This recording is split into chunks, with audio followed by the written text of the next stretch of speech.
તાપી જિલ્લામાં અંબિકા નદીમાં ઘોડાપૂરની સ્થિતિ। ડાંગ જિલ્લા અને ઉપરવાસમાં ધોધમાર વરસાદના કારણે ડોલવણમાંથી પસાર થતી અંબિકા નદી બે કાંઠે વહેતી જોવા મળી રહી છે। રસ્તા ઉપર નદીના પાણી ફરી વળ્યા। નદી કાંઠાના વિસ્તારથી દૂર રહેવા માટે સ્થાનિકોને અપીલ કરવામાં આવી રહી છે, કેમ કે નદી અત્યારે તેજ પ્રવાહ સાથે આગળ વધી રહી છે। ડાંગ અને ઉપરવાસમાં ખૂબ વરસાદ વરસ્યો, પરિણામે નદી બે કાંઠે વહેતી થઈ છે।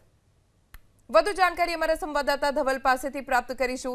ધવલ, અત્યારે અંબિકા નદીનું રૌદ્ર સ્વરૂપ જોવા મળી રહ્યું છે, પ્રશાસન તરફથી શું સૂચના આપવામાં આવી?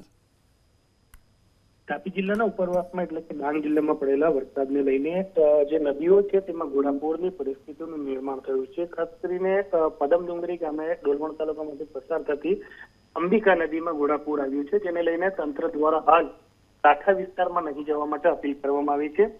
ખાસ કરીને જે અંબિકા નદી પર આવેલા જે લો લેવલ પુલો છે તે પણ પાણીમાં ગરકાવ થયા છે, એટલે વાહન ચાલકોએ સાવચેતી વાપરવી જરૂરી બન્યું છે। જી ધવલ, આભાર જાણકારી આપવા માટે।